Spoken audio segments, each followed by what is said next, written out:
want no answer. Nako, magandang gabi pala. Ako'y nagpakulo muna ng karne, ng manok.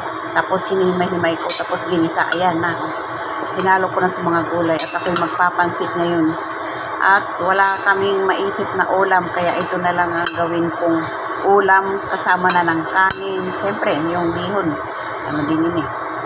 Parang rice na rin yun. Hindi na kailangan magsaing. Diba? Ayan. Tapos ito na. Yun. Ang ginagawa ko para hindi siya parang lapsak. Pakulo muna ng tubig bago ko ito nilagay. Tapos kunting toyo lang, tapos kunting asin.